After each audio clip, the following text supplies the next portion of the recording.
안녕하세요. 2020년 7월 17일 오늘의 축구 뉴스를 전해드리는 조던 HD입니다. 저는 매일 저녁 8시 카카오TV, 트위치, 유튜브에서 생방송을 진행하고 있습니다. 여러분들의 많은 관심 부탁드리며 오늘 첫 번째로 시작할 뉴스는 보시다시피 오블락에 관련된 뉴스인데, 시미오네는 최근 인터뷰에서 첼시가 오블락을 노리고 있는 것은 그리 놀랍지 않은 일이며 그렇지만 오블락이 꼭 팀에 남아줬으면 좋겠다라고 말을 했습니다. 시미오네 감독은 첼시가 오블락에게 관심이 있다라는 사실에 그리 놀랍지 않다고 밝히며 그가 팀에 남아주었으면 좋겠다라고 말했습니다. 현재 잉글랜드와 스페인에서 나온 여러 보도들에 따르면 첼시는 아틀레티코 마드리드의 오블락 영입을 원하고 있고 케파를 이 스왑딜 대상으로 포함시킬 수도 있다라고 보도가 나왔죠. 네.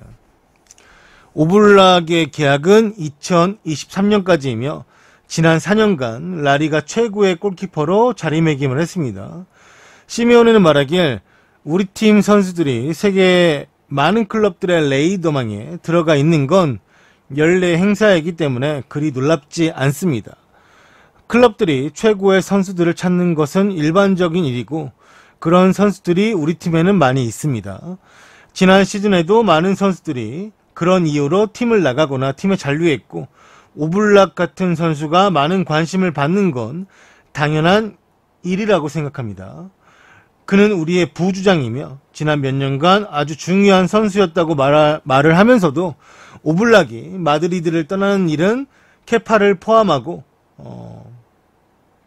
그런 협상들 그런 것이 아니라 오직 바이아웃 조항으로만 나갈 수 있을 것이다. 그것만 받아들일 것이다 라고 말을 했습니다. 그러니까 무슨 말이냐면 이제 오블락을 협상, 그러니까 스왑딜, 케파를 넣어서 케파에 현금을 얹어서 오블락을 판매하는 게 아니라 오블락은 2023년까지 계약이 남아있고 그리고 바이아웃 조항으로만 팀은 나갈 것이다. 그러니까 자기들의 의사로 오블락을 판매하거나 그럴 일은 없을 것이다 라고 그냥 말하는 거죠. 네. 그러니까 첼시가 아무리 오블락이랑 케파를 스왑딜하고 싶어도 받아들이지 않으면 그만이기 때문에 아틀레티코 마드리드가 그렇기 때문에 오로지 오블락의 바이아웃 조항으로만 팀을 떠날 수 있을 것입니다. 근데 오블락이 안 가고 싶으면 그만이지 뭐. 다음 소식은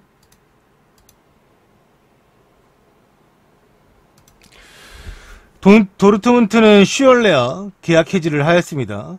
이는 팀과 슈얼레 상호 합의하에 계약 해지이며 슈얼레는 한때 도르트문트 클럽 레코드로 영입이 되었던 선수이고 연봉은 700만 유로 96억을 주급으로 환산하면 이제 주마다 1억 8천만 원 정도, 네, 그 정도 받았었는데 그것도 사실 도르트문트에서 되게 고액 주급자였다고 해요. 그래서 어차피 도르트문트 입장에서는 슈얼레를 쓸 일이 없으니까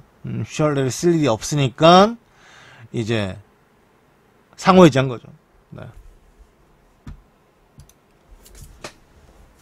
그래서 도르트문트와 슈얼레는 상호해지, 계약해지 했다고 합니다.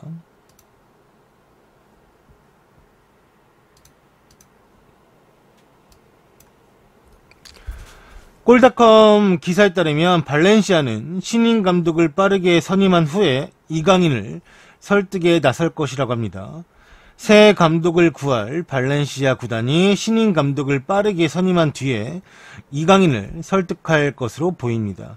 스페인 라디오인 카데나코페에 따르면 이 발렌시아 구단 주인 피터림이 조만간 신인 감독을 선임하고 그 신인 감독 체제에서는 올 시즌 주전급으로 뛴 베테랑 선수들을 다수 이적시키고 적은 출전 시간을 부여받은 이강인이 팀 내 핵심 선수가 되기를 바라고 있다고 합니다. 지역 일간지, 이 발렌시아 지역 일간지 이 전담 카를로스 보시 기자의 말에 따르면 신인 감독이 이강인의 거취에 적지 않은 영향을 미칠 전망이라고 밝혔습니다. 그는 발렌시아가 아무리 많은 돈을 제시해도 이강인을 붙잡을 수 없을 것이나 새로운 프로젝트를 제시해 이강인이 팀 내 주요 선수가 될 수 있다는 점을 보여준다면 이강인을 잡을 수도 있을 것이다. 다만 문제는 발렌시아 운영진이 이미 이강인에게 여러 차례 이러한 약속을 했었지만 지키지 않았다라는 것이 중요하다고 말하고 있습니다. 현지 언론에 따르면 올 시즌 614분밖에 출전하지 못한 이강인이 많은 불만이 쌓였고 이강인에게는 현재 프랑스 팀인 올림피크 마르세유, 그 다음에 황희찬이 뛰었던 잘츠부르크 이런 팀들이 이강인에게 관심을 보이고 있다고 합니다. 그냥 들리는 얘기로는 그러니까 프랑스 언론에서는 로랑 블랑이 발렌시아 감독을 맡을 수 있다라고 말하고 있고 스페인 언론에서는 포체티노가 올 수 있다 이러고 있는데 그 둘 다 딱히 어떠한 그 말을 하지 않고 있어요. 오퍼가 왔다 아니면 내가 갈 것이다 이런 말이 없고 그냥 물어봐도 난 잘 모른다라고만 그냥 다 얘기하고 있기 때문에 누가 올지 모르겠습니다. 그냥 새 감독이 아직 정해지지 않은 상태에서 그냥 이러한 사람들 저러한 사람들만 얘기만 나오고 있지. 그러니까 여기서 말하고 있는 이강인이 중심 주축이 돼서 뛸 것이다 라는 거는 감독의 의사가 있어야 되는데 아직 감독이 결정되지도 않았고 감독으로 예상되는 사람들은 자기는 아니라고 하고 근데 발렌시아는 이제 다음 시즌부터는 이강인이 주전 멤버가 될 거다 이렇게 말은 하고 있는데 하나 믿을 수가 없는 거죠. 많은 사람들이 얘기하는 것처럼 다른 팀으로 임대 가거나 이적하는 게 가장 현명한 선택이지 않을까라는 생각을 합니다. 이강인 소식은 여기까지고요.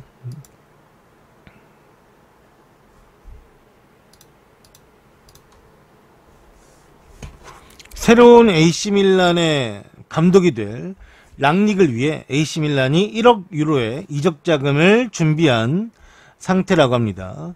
밀란 뉴스가 이전에도 알렸듯이 수소가 세비야로 완전 이적에 갈 수 있는 발동이 되었고 조항이 발동되었고 세비야는 챔피언스 리그 진출을 조건으로 하는 영입 조항과 함께 1월에 수소를 임대 영입했었습니다.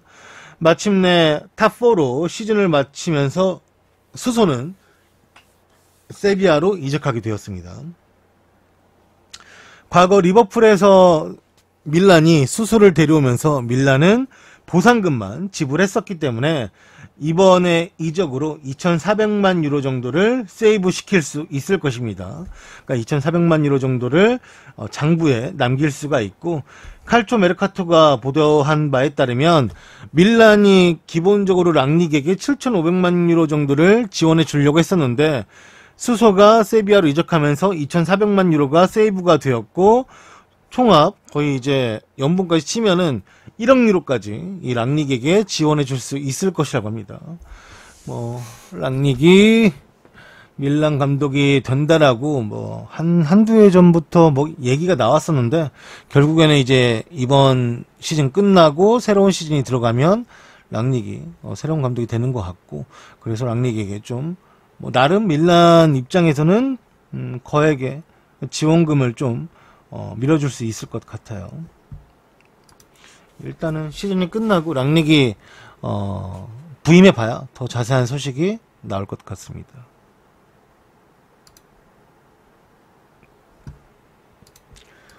다음 소식은 샬케는 마톤두에게 벌금을 부과했습니다. 샬케의 라비 마톤두가 팬들에게 사과를 했습니다.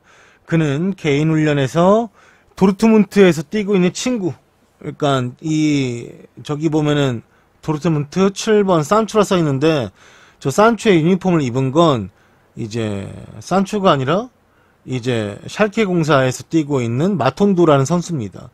샬케하고 도르트문트는 레비어 더비로 엄청난 라이벌 관계인데 아무리 친한 친구가 있다 한들 이제 저 도르트문트 유니폼을 입고 있는 건 상당한 신뢰죠, 팬들에게.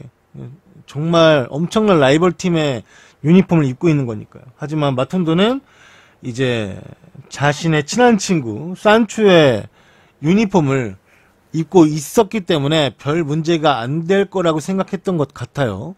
저기 운동기구 같은 거 보면 또 저기도 도르트문트 팀인 것 같은데 저길 왜 갔는지도 모르겠고 저기서 왜 운동하는지도 모르겠어요. 네, 물론 이제 분데스리가가 끝났으니까 뭐 가서 운동한 걸 수도 있겠지만 여튼간에 마톤도는 이 사진을 또 소셜미디어에 올렸기 때문에 더 큰 문제가 됐던 것이고 이걸로 인해서 많은 팬들이 화를 냈기 때문에 마톤도가 매우 진중하게 사과를 했습니다. 이 19살 선수는 소셜미디어 채널을 통해서 팬들에게 사과를 했습니다.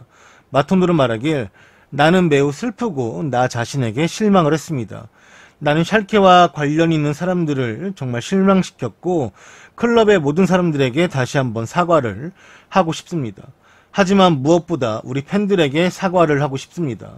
그는 이어 말하길 나는 순진했고 개인 훈련 세션을 위해서 이 유니폼을 입었습니다. 이 유니폼은 나와 친한 친구인 제이든 산초 유니폼이었고 제이든 산초 때문에 이 유니폼을 입은 것이지 내가 이 유니폼을 입은 것은 도르트문트나 뭐 그런 것들과는 아무 상관없습니다. 나의 생각이 짧았습니다. 나의 미숙한 행동 때문에 많은 사람들이 피해를 입었는데 그 피해에 대해서 어떠한 변명도 하지 않겠다라고 말을 했습니다. 이 마톤도가 이 샬케 공사가 이 마톤도에게 벌금을 내라고 이제 벌금을 부과했다고 하는데 그 벌금을 낸다면 그 금액은 전부 다 자선단체에 기부될 것이며 그는 자선단체에 가서도 함께 봉사활동을 할 것이라고 합니다. 이 선수 내가 아예 몰라서 궁금해서 좀 검색해보니까 2000년생이고 웨일즈 국적의 선수입니다. 올 시즌 샬케 공사에서 20경기를 뛰었더라고요. 34경기 중에 20경기 뛰었으면 그래도 1.5군 이상으로 봐도 되지 않을까. 그러니까 19살이니까. 그래서 이제 2골 넣었더라고요. 그러니까 이 선수가 웨일즈 국적의 선수인데 어떻게 이제 산초랑 친한가 봤더니 얘도 맨시티 유스 출신이에요. 그러니까 얘도 맨시티 유스에 있다가 샬케 간 거고 산초도 맨시티 유스에 있다가 도르트문트 간 거고 하필은 가도 완전 라이벌 팀으로 갔는데 뭐 그냥 겸사겸사 뭐 이렇게 뭐 그냥 그러니까 뭐 이제 같은 유스에 있었던 친구니까 독일에서 그냥 뭐 약간 외로워서 아니면 이제 뭐 좀 보고 싶어서 만난 걸 수도 있겠는데 이 행동은 조금 약간 선을 넘었죠. 하필이면 샬케와 가장 라이벌 팀 저기를 해가지고 네. 아무튼 뭐 둘이 과거 이제 같은 뉴스에 있었기 때문에 그래서 어렸을 때부터 함께 해서인지 좀 친했었던 것 같은데 네, 이건 마톤도가 좀 아무리 어렸다고 하지만 조금 선을 넘은 거죠. 네. 본인도 그걸 알고 사과했으니까 잘 뭐 좀 이게 진짜 리그가 끝났으니 망정이지 얘네가 뭐 경기가 남았고 막 이랬는데 이런 상황이었으면은 큰일 날 뻔했죠. 네, 진짜 얘는 진짜 라이벌도 진짜 보통 라이벌이 아닌데 모르겠어요. 왜?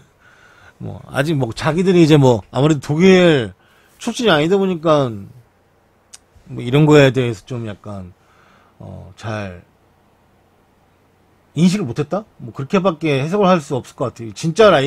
진짜 완전 라이벌인데, 진짜 엄청난 라이벌인데, 얘네는 뭐 세계 4대 더비 할 정도로 막 진짜 엄청나게 라이벌인데, 뭐 본인들이 이제 뭐 잘 그걸 인식을 하지 못했나 보죠. 뭐 아무튼 뭐 마톤도는 정말 큰일 날 뻔했는데 시즌이 끝난 게 그리고 지금 코로나 사태여서 그나마 다행이지 SNS로 욕 엄청 먹었다 하더라고요.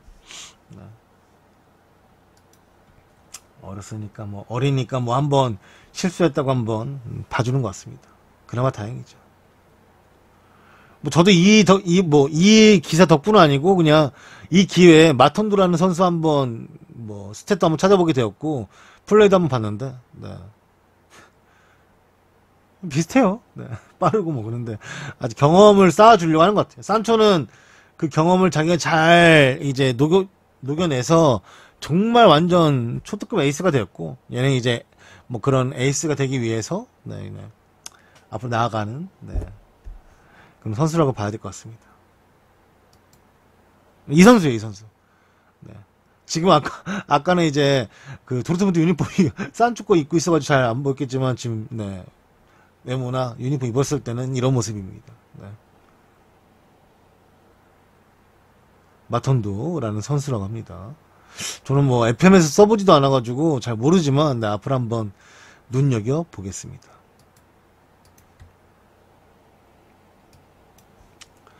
카타르 월드컵이 2022년 11월 21일에 열린다고 합니다. 개최국 카타르에서 현지 시간으로 2022년 11월 21일 오후 1시에 시작될 예정이라고 합니다. 3, 4위 결정전은 12월 17일 날 열린다고 하며 결승전은 8만 명 관중이 수용 가능한 루사일 스타디움에서 12월 18일 날 개최된다고 합니다. 월드컵이 열리는 모든 경기장들은 관중들의 활동 반경에 있어 팬들이 이동하기 편할 것이며 경기장 내 신기술과 카타르의 따뜻한 기후에 힘입어 경기가 아침에 열리든 밤에 열리든 선수들과 관객들은 편하게 즐길 수 있을 것이라고 합니다. 네, 지금은 이제 일정이 다 나왔나 봐요. 네, 그 와중에 이제 개막일, 그 다음에 이제 3, 4위전, 결승전, 네, 이렇게만 나온 것 같습니다. 개막일은 다시 한번 말씀드리면 11월 21일, 그 다음에 결승전은 12월 18일 날 열린다고 합니다.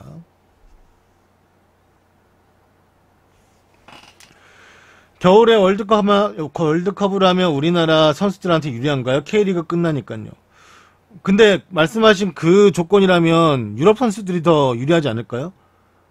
경기 감각이 경기 하다가 오잖아요. 걔네들은. 그러면 우리는 가을쯤에 이제 마무리가 되는 거고 유럽은 겨울에서 하잖아요. 그럼 걔네가 알아서 해야지.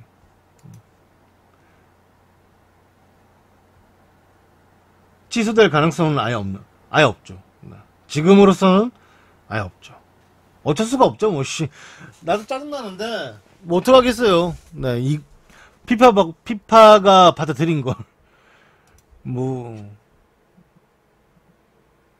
우리야 좀 이해 안 되고, 응? 아니 세계 축구의 흐름을 끌고 가는 유럽 축구가 리그가 열리고 있는 시점에 월드컵 때문에 멈춰야 되니까. 네. 그래서 어떡하겠습니까? 나죠. 솔직히 지금도 그 관련해가지고, 투표권 관련해가지고 돈 먹은 애들 나오고 있는데, 얘네가 돈 안 먹었겠어요? 다 돈 먹었으니까 뱉긴 싫고, 뱉을 수는 없고, 지금은 어쩔 수가 없지 이제 축구의 월드컵, 유로, 이런 것들도 뒷돈 많이 받았을 거라고 다 예상하고 기사 나오고 하잖아요. 네. 어쩔 수 없지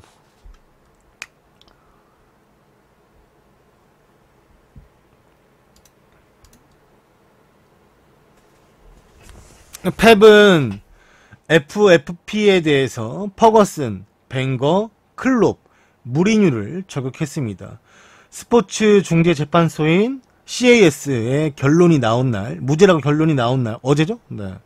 클롭은 그것에 대해서 이건 축구에 대해 좋지 않은 날이라고 말을 했고, 무리뉴는 이 결정에 대해서 치욕과 재앙이라는 의견을 밝혔지만, 펩은 말하길, 그건 우리 클럽의 잘못이 아니다.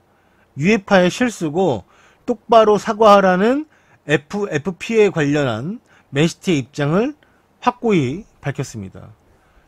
뭐냐면 펩이 말하기에 여러 팀들 맨유, 레스터, 리버풀, 울버햄튼, 첼시, 아스날, 토트넘 유럽 대항전을 나가는 팀들 나가기 위해서 이 순위 싸움 하는 팀들의 의견과는 다르겠지만 우리의 결과는 CAS 스포츠 중재 재판소의 결과는 3명의 공정한 판사가 정당한 결론을 냈고 우리는 정당하게 자신을 변호할 권리가 있었다.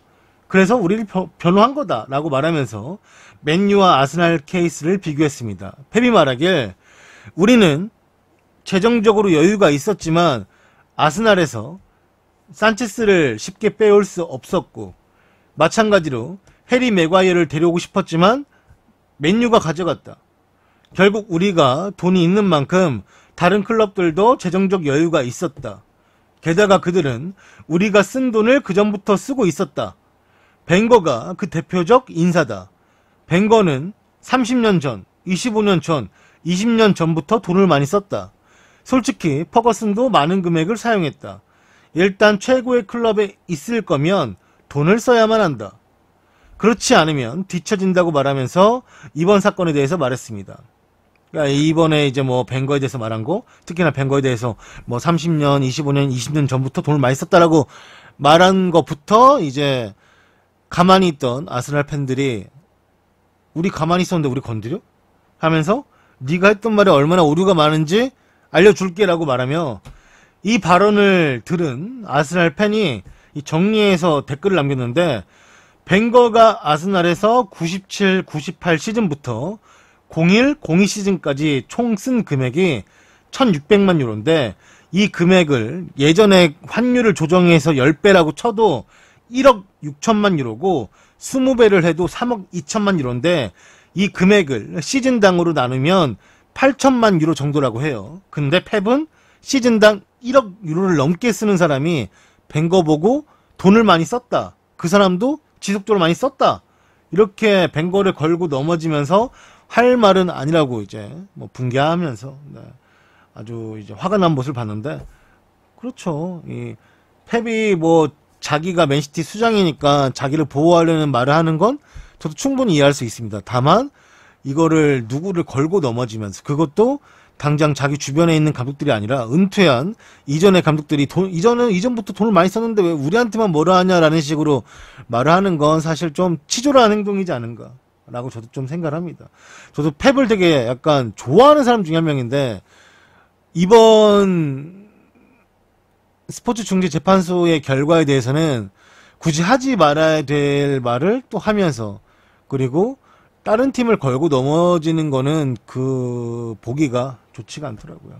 펩이 왜 그랬을까라는 생각도 좀 들고 너무 좀 약간 뭐 많은 팀들, 많은 언론, 그 다음에 뭐 이렇게 많이 이제 압박을 받다 보니까 그렇게 말한 건지 모르겠지만 네, 좀 선을 넘은 부분이 있죠. 네.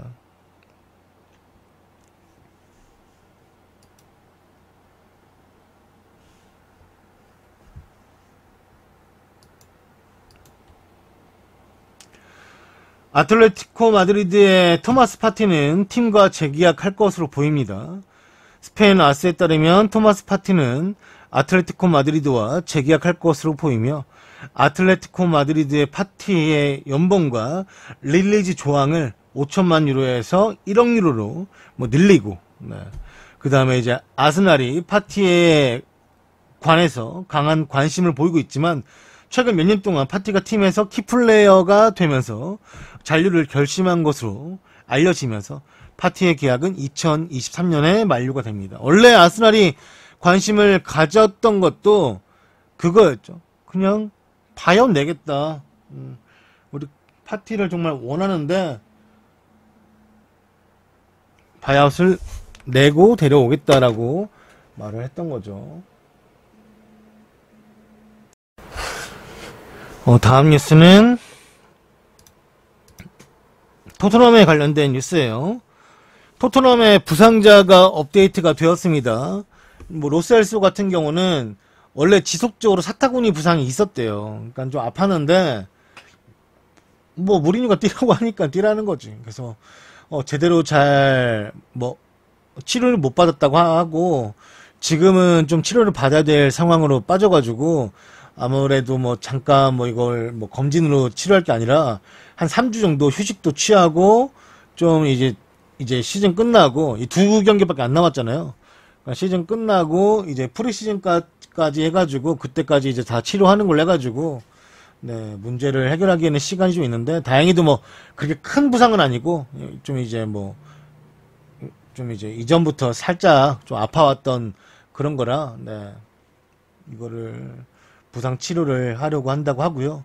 알리 같은 경우는 경미한 부상인데, 그래서 알리 같은 경우는 남은 경기에서도 나올 수는 있는데, 이제 알리는 이제 이전에 다쳤던 부상을 다시 다쳐가지고, 그래서 이게 경미한 부상이지만 다쳤던 거를 또 다쳤기 때문에 이게 자주 재발이 될까봐 그 부분을 조금 염려를 하고 있다고 하고, 은돈벨레는 뭐 남은 경기가 2경기밖에 없기 때문에 시즌 아웃이라고 합니다. 그러니까 우리가 뭐 시즌 아웃이라고 하면은 엄청 막 야 엄청 큰 부상 아니야라고 하지만 남은 경기가 너무 적기 때문에, 네. 말은 시즌 아웃이지만 일단은 아스날전 안 뛴 이유도 훈련하다가 무릎에서 뭐가 좀 약간 좀 윽 하는 약간 그런 약간 통증 있잖아요.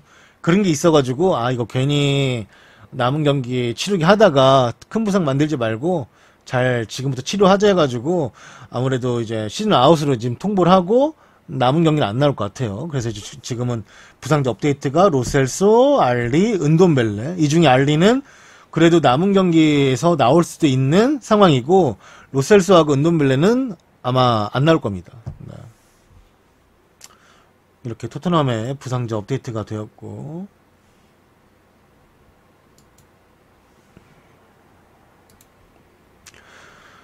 인터밀란은 적절한 오퍼가 들어온다면 이번 시즌이 끝나면 에릭센을 판매할 생각을 가지고 있다고 합니다. 인터밀란은 6천만 유로 790억가량의 오퍼가 들어오면 에릭센을 판매할 준비가 되어 있는 것으로 알려졌습니다.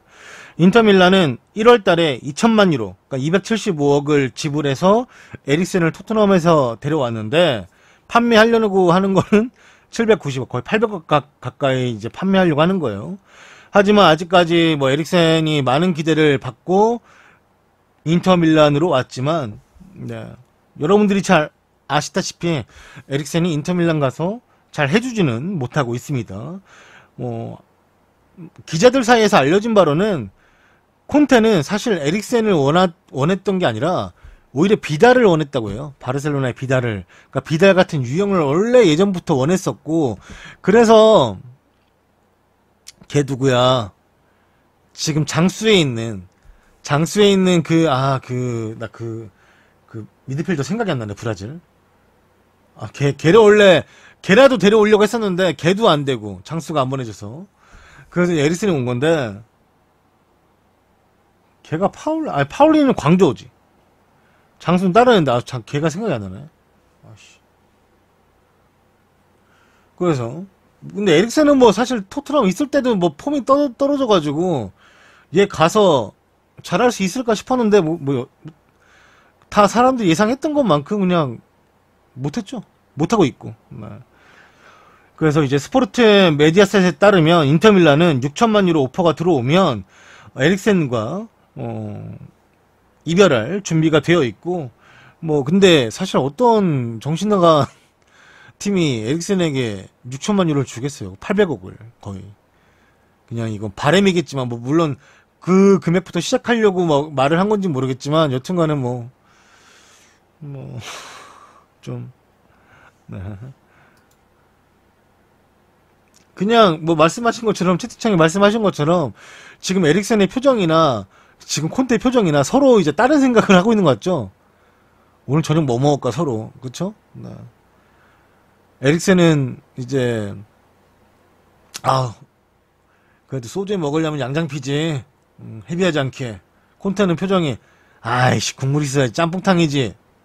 서로 이런 생각 가지고 있는 것 같네요. 서로 하나도 미란다.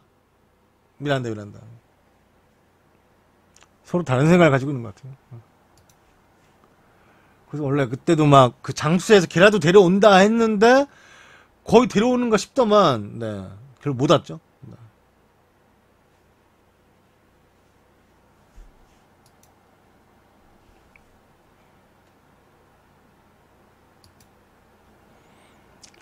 다음 시즌에도 이제 유럽 축구에서 교체 자원은 5명이 될 전망입니다.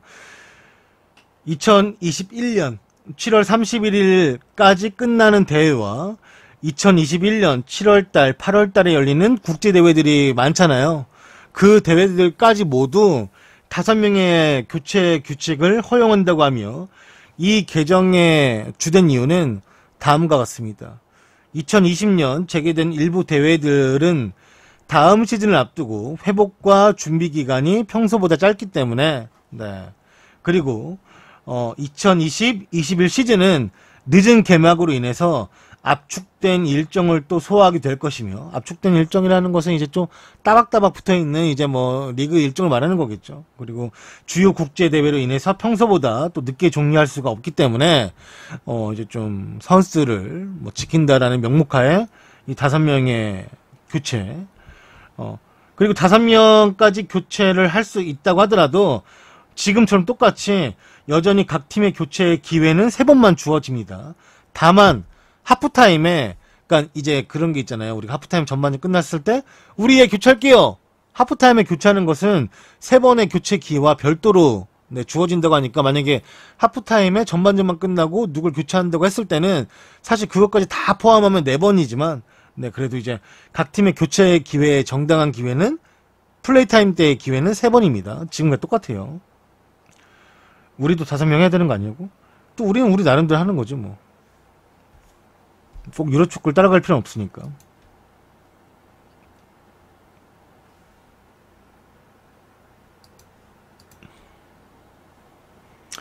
오늘 열렸던 뉴캐슬과 토트넘 경기에서 나왔던 기록들을 살펴보도록 하겠습니다. 작년 11월달 무리뉴 감독의 첫 경기 이후 토트넘보다 더 많은 리그 승리를 기록하고 있는 팀은 리버풀과 맨시티밖에 없습니다. 그렇군요. 난 아까 이거 읽었을 때 좀 약간 놀랐는데, 아무튼 무리뉴가 토트넘에 와서 그 무리뉴보다 더 많은 리그 승리를 기록하고 있는 팀은 리버풀과 맨시티밖에 없다고 하며, 뉴캐슬의 감독인 스티브 브루스 감독은 무리뉴 상대로 10경기 무승 중, 그러니까 10경기 중에 승리 없이 2무 8패 중인데, 이보다 더 많은 특정 감독 상대로 승리 없는 기록은 바로 뉴캐슬의 스티브 브루스 감독이 퍼거슨 감독 상대로 리그 17경기 무승. 근데 그때는 이제 뉴캐슬 감독이 아니었죠. 스티브 브루스 감독이. 이건 하던지 다른 팀 감독이었겠지 아무튼, 스티브 브루스 감독이 퍼거슨 감독 상대로 17경기 무승인데, 그거는 이제 어떻게 할 수가 없고, 그 다음으로 기록이 이 무리뉴 감독 상대로 10경기 무승입니다.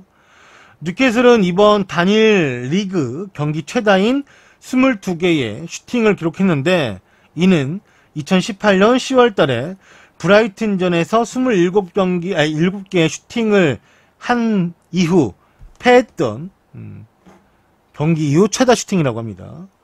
그리고 뉴캐슬에 어제 이제 동점골을 넣었던 맨리치는 6월 중순 팀에 복귀한 이후 리그 6경기에서 2골을 넣었는데, 이는 그가 이전 프리미어리그 51경기에서 올린 총 득점수 2골과 같다고 합니다. 그리고 토트넘의 공격수 손흥민은 이번 시즌 리그에서 21번의 득점, 11골, 10개의 도움에 관여하고 있는데, 이는 단일 시즌 개인 최다 리그 공격 포인트라고 합니다.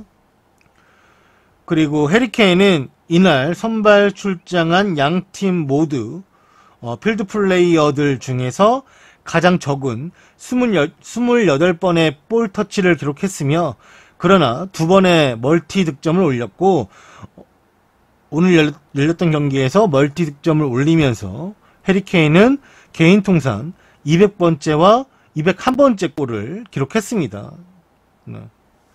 그리고 토트넘은 뉴캐슬 원정에서 3대1 승리를 거두었습니다. 이로써 승점 55점을 기록하며 7위에 올랐다고 해요. 이게 오늘 뉴캐슬과 토트넘 경기에 나왔던 기록들이라고 합니다. 이거는 다음 시즌 맨시티 홈 유니폼이라고 합니다. 있길래 그냥 가져와 봤어요. 오늘 뉴스가 많이 없어가지고 있길래 가져와 봤습니다. 그냥 보시고 그냥 이쁘다 안 이쁘다 그거를 선택하시는 거는 여러분들의 생각의 차이니까. 저는 개인적으로 괜찮습니다. 저는 뭔가 산산조각 나는 그런 약간 미래를 보는 것 같아서 유니폼이 네. 뭐 저는 개인적으로 괜찮은데 뭐 다른 사람들은 모르죠. 네. 아무튼 다음 시즌 유니폼이라고 하고요.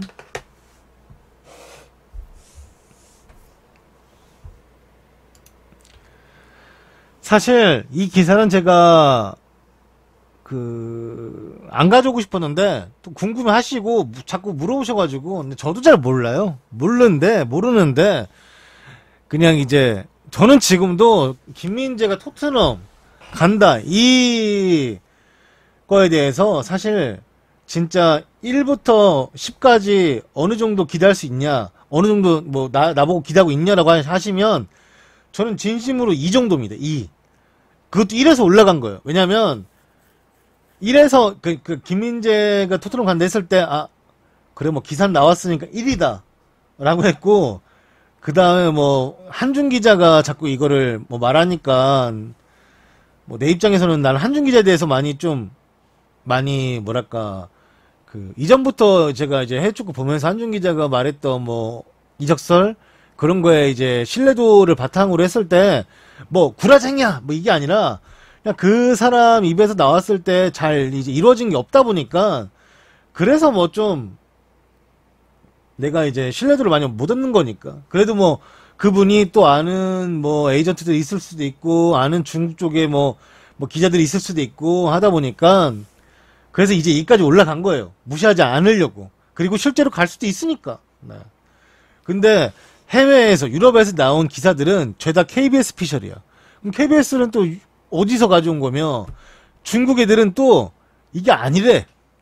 그러니까 중국 기자들은 이 기사에 대해서 이거 뻥카야 이러고, 그 다음에 이제 유럽 애들은 KBS를 인용 보도한 거고 KBS는 자기들이 뭐 알아낸 바로는 라고 하니까 뭐 제 입장에서는 이거에 대해서 큰 신뢰도를 갖기가 좀 어렵죠. 그래서 뭐 이것도 읽어드리면 영국 매체가 한국 매체를 인용한 거예요. 네, 그래서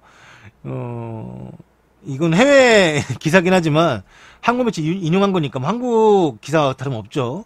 토트넘의 김민재가 이적료로 1,500만 파운드, 227억을 책정했다며 현재 이 김민재 영입을 자신하고 있다.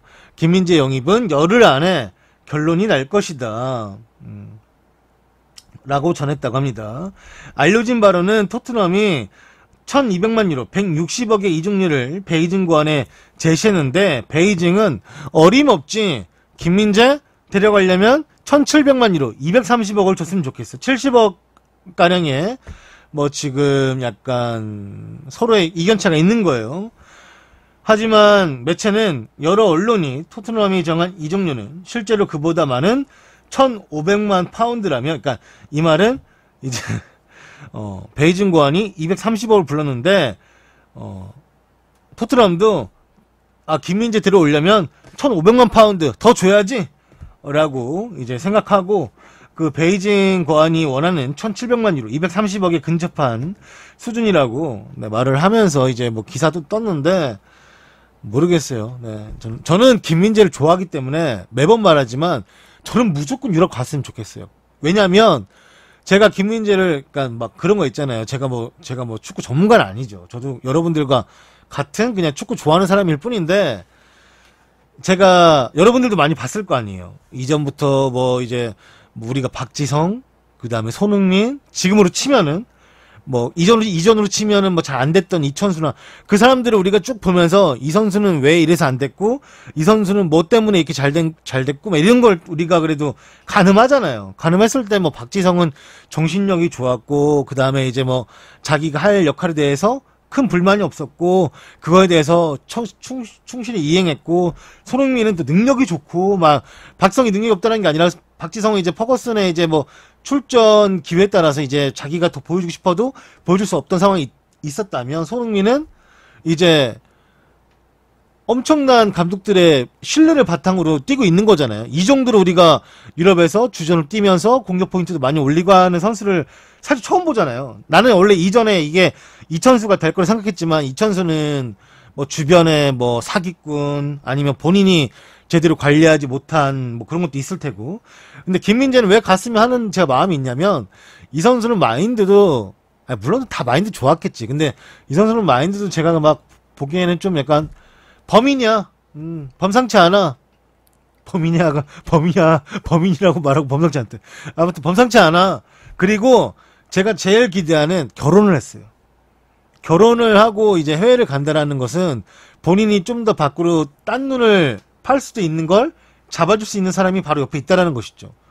그렇다 보니까 이러한 뭔가 좀 장점이 있는, 그리고 내가 이렇게 좋아하는 선수가 한번 유럽에 가서 잘하는, 그것도 수비수가, 제가 어제도 그 토트넘 기때 말했지만 저는 오카자키가 부럽냐? 안 부럽죠. 왜냐면은 뭐 박지성도 리그 우승 해봤고 챔스 우승 해봤고 우승을 뭐 밥 먹듯이 해본 사람 아니겠습니까? 네덜란드에서, 영국에서. 근데 사실 오카자키도 이제 레스트에서 우승 해봤잖아요. 그래서 뭐 그게 부럽다기보다는 오히려 요시다가 부럽죠. 이 중앙 수비가 이렇게 오랫동안 유럽에서 중앙 수비수를 보면서 주전을 하면서 뛸 수 있다라는 거. 이게 왜 부럽다라고 생각이 드냐면 다 재산이거든요. 그 요시다가 곧 은퇴할 나이죠. 요시다도 이제. 근데 이렇게 오랫동안 하세베도 그래요. 하세베도 사실 수비형미들로 갔지만 지금 중앙 수비를 볼 정도로 유럽에서. 그러니까 이 사람들이 나중에 뭐 코치를 안 하고 뭐 축구에 관련된 일을 해도 이 수비에 관련된 선수들을 키워냈을 때 자산을 갖고 있는 거잖아요.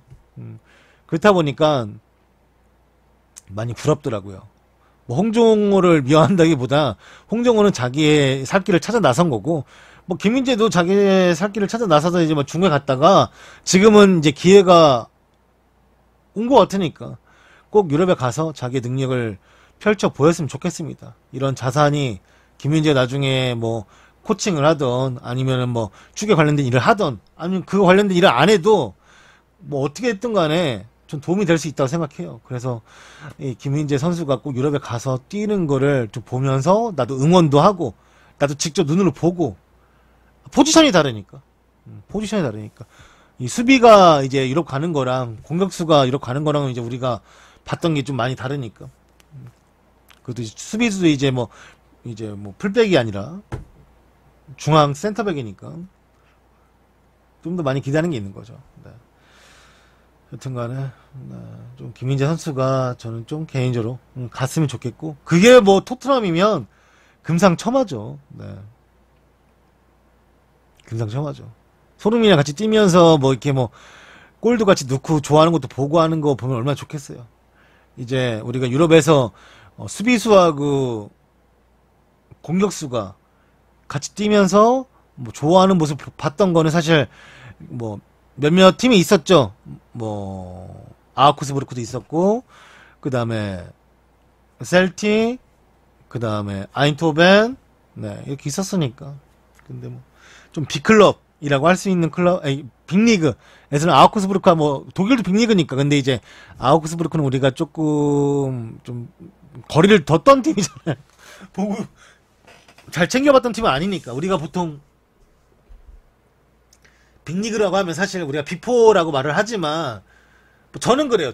뭐 남들은 어떤지 모르겠는데 저는 좀 제가 선을 그어서 그냥 그래도 뭐 빅리그면은 뭐 빅3가 아니라 저는 그래도 라리가 아니면 EPL 요 정도가 그냥 정말 빅리그라고 생각이 들거든요. 정말. 그러니까 이게 뭐 실력이 실력도 그렇지만, 왜냐면 요즘에 다 라리가 팀 아니면 EPL 팀만 챔스에서 우승하잖아요. 그러다 보니까 뭐 실력도 좀 그렇다고 생각을 하지만,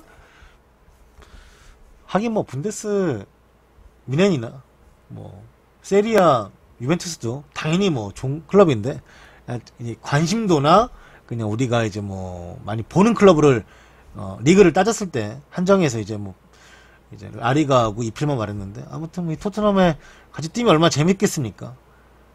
오히려 막 예를 들어서 뭐 김민재가 막 강등권 팀에 쳤을 때는 저는 오히려 더 재미없을 것 같아요. 솔직히 말하면. 옛날에 나 어디야? 박지성네 팀. 아, 왜 박지성네 팀이라고 생각이 들지? 윤세경네 팀. 아, 막, 징글징글해. 하위권 팀. 가면 맨날 먹히고, 응? QPR 넣기도 힘들고. 그래도 토트넘 정도 되면 얼마나 좋습니까, 사실. 좋은 팀이죠. 빅클럽이고. 가면 좋겠는데. 나도 정말 가면 좋겠는데, 잘 믿음이 안 가서 그렇지, 뭐.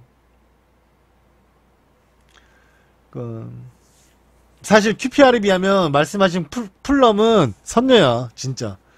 진짜로. 물론 지금 풀럼 여기 없지. 일부 리가 없지만 내려갔지만 선녀처럼 생각이 들더라고요.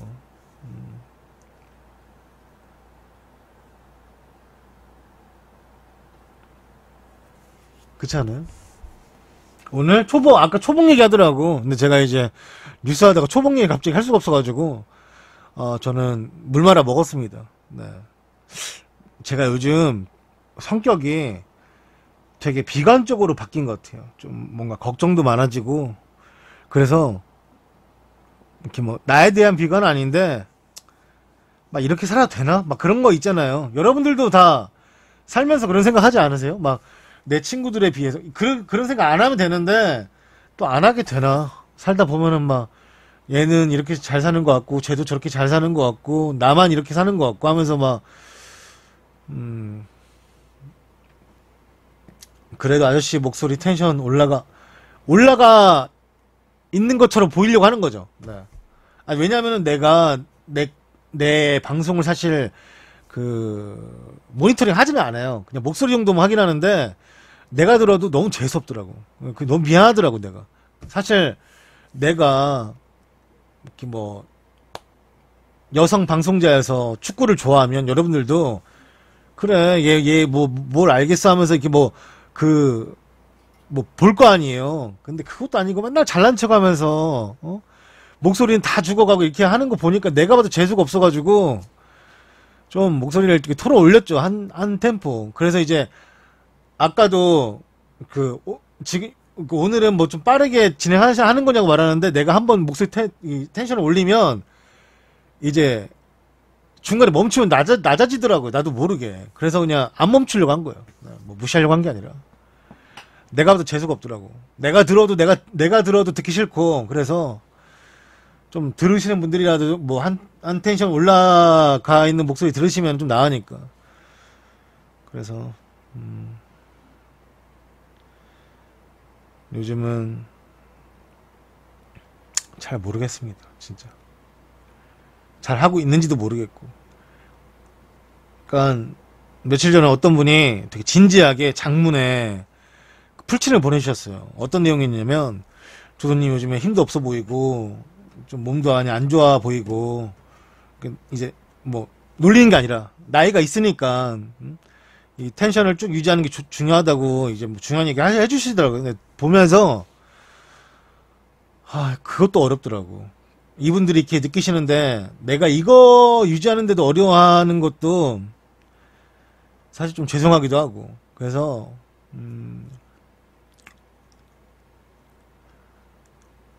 좀 많이 좀 복잡한 것 같아요. 네. 저도 어떻게 될지 잘 모르겠어요. 잘하고 싶은데 뭐가 잘하는지 모르겠어요. 사실 솔직히 말하면. 그러니까 그런 것도 있잖아요. 그러니까 내 능력에 비해서 저는 카카오 TV에서 많은 걸 받고 있어요. 많은 걸 받고 있고 많은 혜택을 또 받고 있다라고 말씀드리는 거예요. 근데 이제 그 혜택을 받고 있는데 또 불구하고 이제 플랫폼이라는 특수성은 어디 가나 있다 생각해요. 뭐 트위치에서 방송하시는 분들도, 아프리카에서 방송하시는 분들도, 또 카카오에서 방송하시는 분들도 그 특수성이 각각의 요소가 다르잖아요. 근데 내가 그 특수성을, 이런 혜택을 받고 있음에도 불구하고 그 특수성을 잘 이용하고 있는가, 잘 이용할 수 있을까, 그 특수성이 앞으로 이어져 갈 것인가라고 이제 곰곰이 생각해 봤을 때 그냥 이런저런 고민이 되는 거죠. 내가 아무래도 능력이 없다 보니까 그런 특수성을 또 그러니까 나한테 해달라는 게 아니라 여기서는 해주고 있는데 내가 잘 이용을 못하는 것 같아서 그런 생각을 하는 거죠. 뭐. 전 수원 경기, 대구 경기, 매북 경기.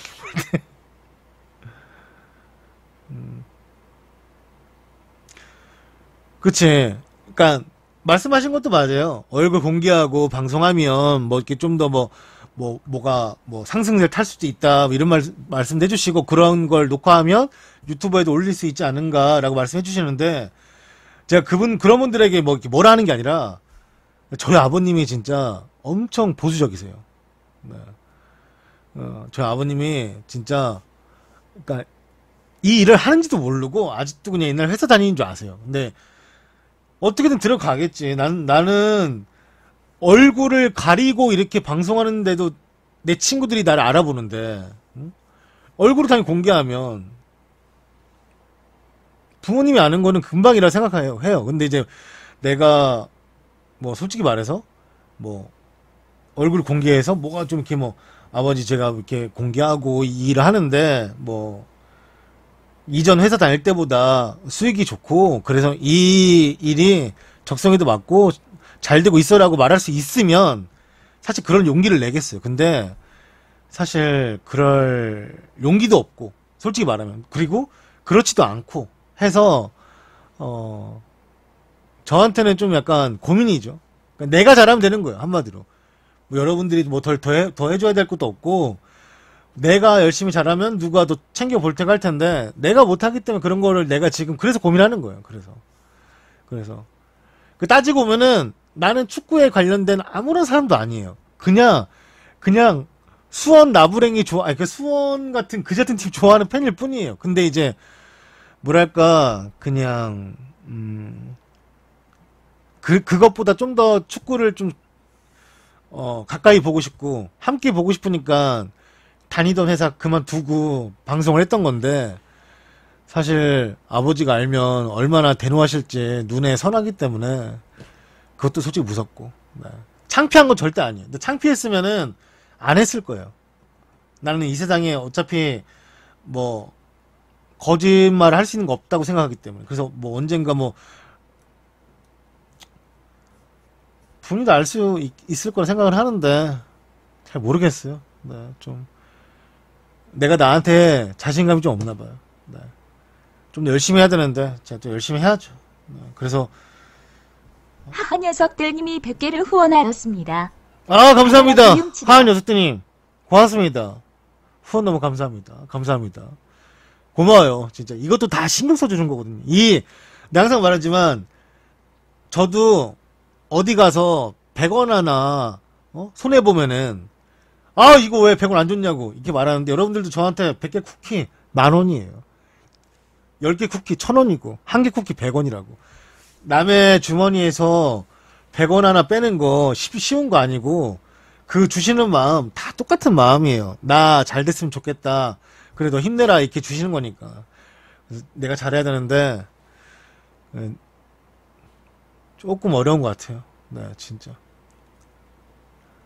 그게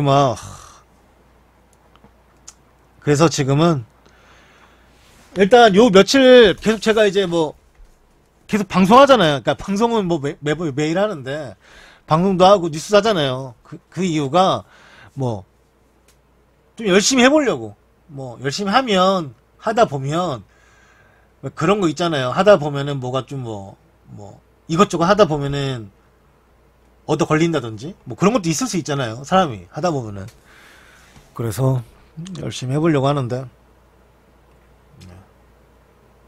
잘 힘내보겠습니다.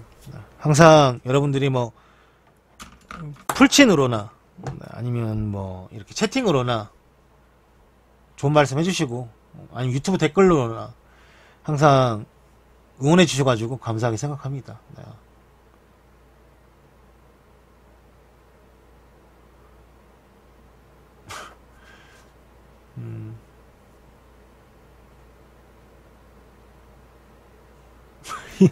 히든 부분? 그게 아니라 거기는 또 거기고 난 나지.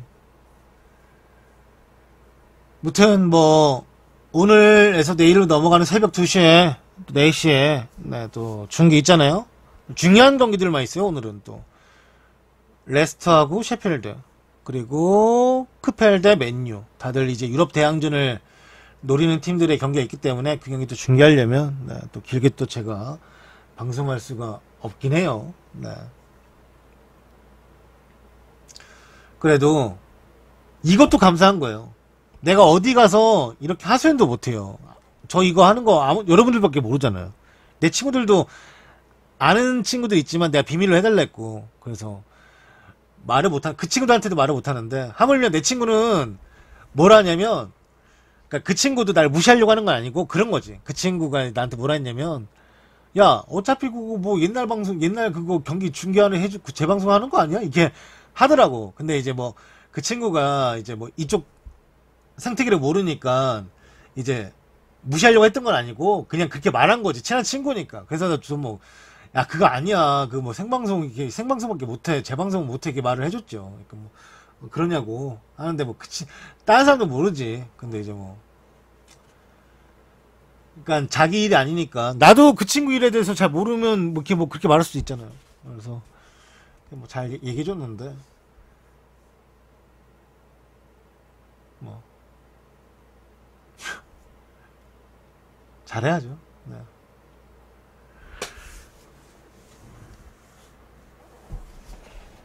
혹시 전 직장에서 어떤 일 관련이나 그거 말하면 많이 알아. 너무 조용히 하고 있어. 내가 사람이 이비방정이라고 그런 거 다 쫄래쫄래 말하고 다니면 이제 다른 사람들도 이 새끼 그 축구 좋아하는 새끼 우리 회사에 있었는데 갑자기 그만둔 새끼 하면서 막 그 새끼인가? 하면서 막 목소리가 재수없는 게 그 새끼 같은데 막 뭐 이렇게 또 그만 알 수가 있기 때문에 네. 긴가민가 할 때 가만히 조심해야지. 네. 조심하려고. 왜냐면은 내 친구 중에 처음에 알았던 친구가 어떤 계기로 알았냐면 저랑 정말 친한 친구고 제가 정말 친구 중에 존경하는 친구가 있어요. 항상 솔선수범하고 친구들 중에 일도 잘 처리하고 저도 중학교 때 동창인데 그 친구가 어느 날 정말 예전이에요. 정말 예전인데 새벽에 나한테 쓱 전화하더니 내 별명 부르더니 야 너 축구 중계하냐? 이러는 거야. 갑자기 새벽에. 엄청 놀랐어요 그때. 왜냐면은 나는 얼굴도 한 번도 공개한 적이 없는데 내가 그래서 되게 조용하게 야씨 너 어떻게 알았어? 그러니까 아씨 야 씨발 네 목소리 들으면 알지? 네 목소리 똑같던데? 이러는 거예요. 그래서 내가 아니 진짜 뭐 내가 얼굴 한번 공개한 적도 없고 걔는 뭐 거기서 잠깐 내 목소리 듣고 전화한 거예요. 그 새벽에. 그때 새벽도 뭐 12시나 11시는 아니 새벽도 아니지. 12시도 아니야. 한 새벽 3시 이 정도였어요. 근데 걔가 알고 보니까 그 몇 안 되는 카카오 TV를 시청하는 사람 중에 한 명이었고 내가 축구 중계로 이제 좀 상단에 있다 보니까 이게 뭐 하는 애야? 한번 쓱 들어가 봤는데 이제 내 목소리 같은 거니까 쓱 전화해 본 거래요. 근데 그 친구가 이제 비밀을 참 잘 지켜주고 고마운 친구라 나한테 내가 비밀로 좀 해줘 부탁할게 했는데 정말 비밀로 잘 지켜주고 있어요. 지금도. 다른 친구도 몰라. 근데 그 친구는 사실 내 방송을 들으려고 했던 거 아니고 다른 방송을 들었더라고. 다른 방송. 그 무슨 방송인지 말할 수 없어. 아무튼 그 방송 듣다가 내가 상 위에 있다 보니까 그냥 한번 들어가 봤는데 내 목소리의 특징 말씀하신 것처럼 특징도 있고 내 목소리 같은 적이니까 쓱 들어와 본 거래요. 그러니까 나한테 쓱 전화해봐서 해본 거래요. 듣다가. 근데 내가 걸렸지 뭐. 그래서 그 친구한테는 거짓말하고 싶지 않아가지고 맞다. 그래서 좀 비밀로 해달라 하니까 알았다 하면서. 네. 그 친구가 이 방송은 아마 안 들을 거예요. 요즘에 주식이 빠져가지고 미쳐가지고 들어오니까 그래. 야 주식 그만하고 있는 거 빨리 빼고 와이프 모른다며. 네가 이거 들을지 안 들을지 모르겠지만 나도 걱정돼 죽겠다 야. 응? 와이프 몰래 그런 거 좀 하지 말고. 응? 고맙다.